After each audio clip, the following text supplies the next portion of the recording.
Nifty bank Nifty में global sentiments को देखते हुए एक सेल ऑफ नजर आ गया आज। इनिशियल मूवमेंट जो था निफ्टी में काफी बुलिश था, पर उसके बाद सेलिंग आ गया एंड सेलिंग काफी हद तक क्या स्लो एंड स्टेडी नीचे की तरफ निफ्टी ने क्लोजिंग दिया है करीबन 250 पॉइंट नीचे। अब आगे क्या ट्रेजेक्टरी, क्या कंटिन्यूएशन के लिए हमें प्लान करना है, रिवर्सल के लिए प्लान करना है, कि ये जो नेगेटिव मूवमेंट है कब निगेट हो जाएगा, कब कैंसिलेशन हम मान के भी चलेंगे, सब कुछ डिस्कस करेंगे इन डिटेल में ये वीडियो में। गुड इवनिंग, मैं नाम इसवल, चलते एनालिसिस पे।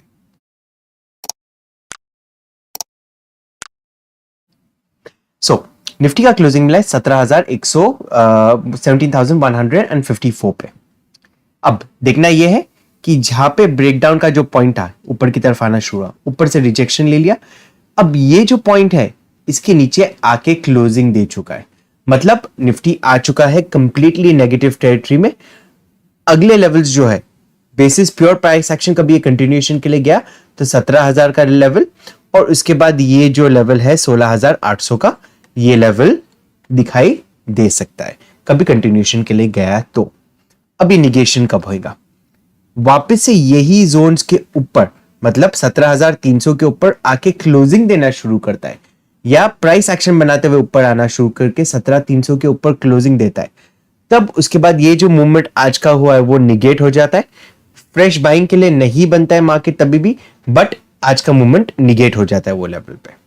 सो अब 15 मिनट के चार्ट पे चले आते हैं, डिस्कस करते हैं कि कौन से लेवल्स पे हमें बाइंग के लिए देखना है, कौन से लेवल्स पे हमें सेलिंग के लिए देखना है।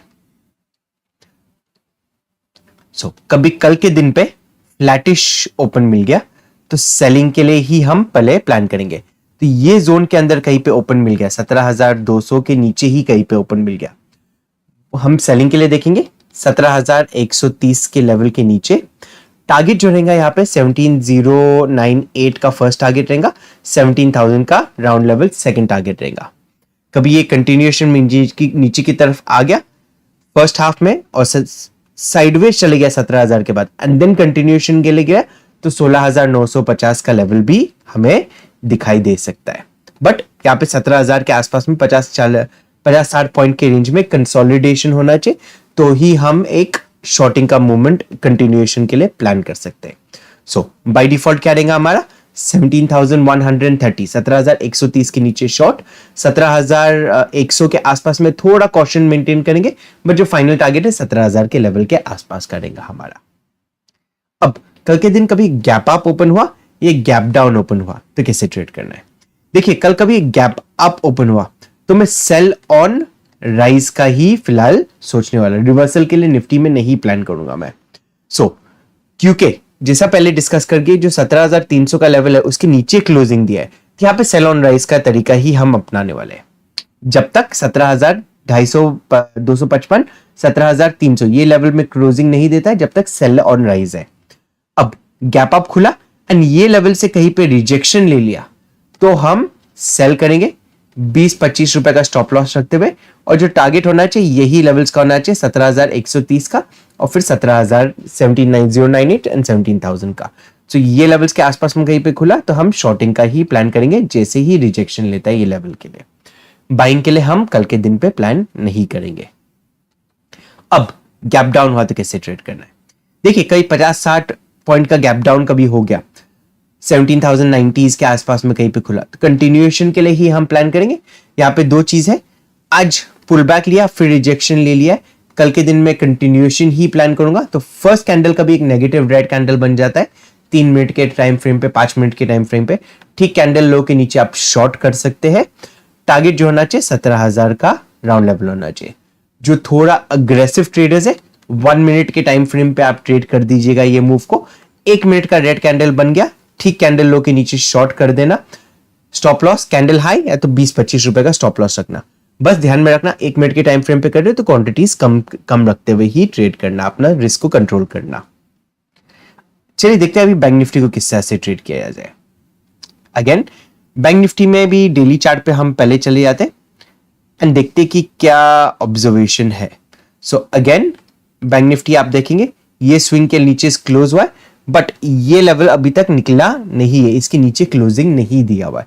ये लेवल के नीचे क्लोजिंग दिया, ये लेवल के नीचे क्लोजिंग नहीं दिया, जो चीज निफ्टी में ऑलरेडी हो चुका है। ये इंपॉर्टेंस फैक्टर आएगा, आगे मैं डिस्कस करता हूं क्यों। अब 15 मिनट की चार्ट पे वापस से चले जाते हैं एंड डिस्कस करते हैं कि कौन से लेवल्स पे हमें बाइंग या सेलिंग देखना है। बट उसके पहले ये देखिए सेल ऑफ के लिए आ गया, ये कंटिन्यूएशन के लिए जा सकता है एंड ये लेवल तक का हम एक्सपेक्टेशन रख सकते हैं, मतलब 39,000 के लेवल्स के आसपास तक का एक्सपेक्टेशन एक फर्स्ट हो सकता है हमारा। 15 मिनट के चार्ट पे जाते हैं, एग्जैक्टली बाइंग एंड सेलिंग के लेवल्स क्या है वो डिस्कस कर लेते हैं। सो फ्लैटिश कभी ओपन मिल गया कल के दिन पे, यही जोन्स के अंदर 39,600 एंड 39,450 के बीच में, 39,600 एंड 39,450 के बीच में। जैसे ही 39,450 का लेवल तोड़ जाता है, मैं बैंक निफ्टी को सेल करूंगा। 39,420 के आसपास में थोड़ा एक रिएक्शन पॉइंट है, प्रीवियस स्विंग एक लो है, तो वहां पे कॉशन मेंटेन करना। वो लेवल टूट गया तो 39,230 का फर्स्ट टारगेट, 39,000 का राउंड लेवल जो है वो हमारा सेकंड टारगेट निकल के आएगा। अब गैप अप गैप डाउन के केस में क्या करना है?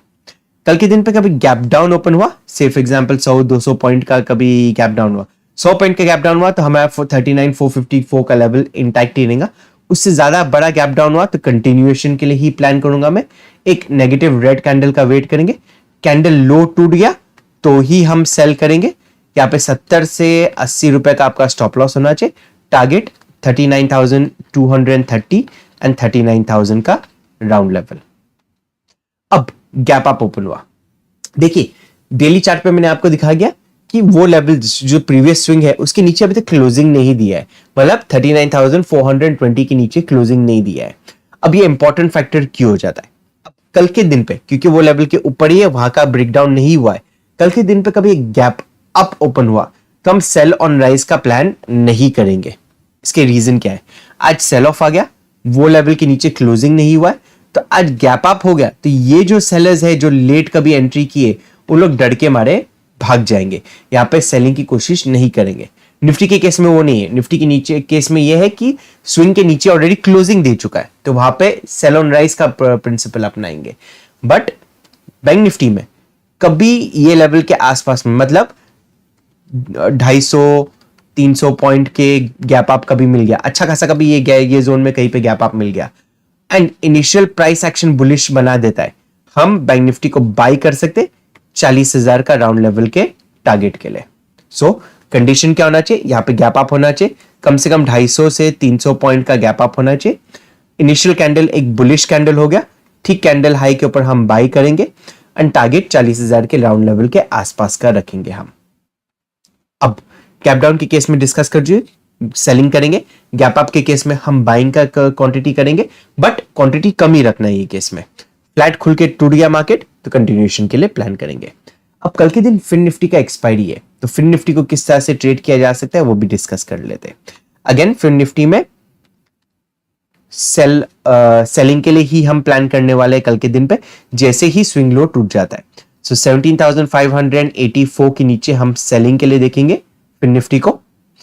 यहाँ पे टारगेट जो होना चाहिए 17,500 का हमारा राउंड लेवल होना चाहिए। अब कल के दिन फिन निफ्टी का एक्सपायरी है, तो ये जो 17,500 का जो लेवल है वो काफी इंपॉर्टेंस का लेवल हो जाता है। सो ये केस में 17,500 का ही हम टारगेट रखेंगे कि वो एक रिएक्टिव लेवल हो जाएगा, तो वहां पे आके हम पोजीशन को स्क्वायर ऑफ करेंगे, देखेंगे मार्केट कैसा रिएक्ट करता है, फिर उसके बाद सेकंड पोजीशन बनाने की कोशिश करेंगे। अब गैप अप या गैप डाउन के केस में फिन निफ्टी में कभी गैप अप हो गया, बड़ा गैप अप भी हो गया, मैं अवॉइड करूंगा ट्रेड करने के लिए। यहां पे वॉलेटिलिटी हो सकती है, प्रीमियम्स आपको डायरेक्शनल मूव मिलना मुश्किल हो जाएगा, एक कंफ्यूजिंग वाला सिचुएशन हो सकता है प्रीमियम्स के मामले में ऑप्शन में। तो कभी मूव भी आ गया तो बहुत बड़ा आपको एडवांटेज उसमें नहीं हो सकता है। दोनों तरफ से प्रीमियम खाने की कोशिश होगी, दो ऑप्शन राइटर्स कोशिश करेंगे दोनों की तरफ से ऑप्शन को सेल करने के लिए। तो ये केस में हम अवॉइड करेंगे ट्रेड करने के लिए फिन निफ्टी को। आपको फिन निफ्टी ट्रेड करना ही है एक्सपायरी के दिन पे, तो ऑप्शन सेलर बनिएगा एंड आप एक स्ट्रैंगल बेच सकते हो वो केस में। सो स्ट्रैंगल क्या हो जाता है? कभी ये लेवल्स के आसपास में कभी गैप अप खुल गया, ऊपर का लेवल 18,000 का ले लीजिए, नीचे 17,500 ये लेवल के आसपास में कभी प्रीमियम ठीक ठाक प्रीमियम कभी आपको मिल रहे, तो ये लेवल के प्रीमियम्स उठा के हम उसको सेल करेंगे, बट बाइंग के लिए नहीं सोचेंगे गैप अप के केस में। अब गैप डाउन हो गया, गैप डाउन कभी हो गया फिर निफ्टी में, अब डिपेंड होता है गैप डाउन कहां पे है। ये लेवल्स के आसपास में कभी गैप डाउन है सो ये जोन के अंदर ही, तो 580 के नीचे हमें सेल करना है।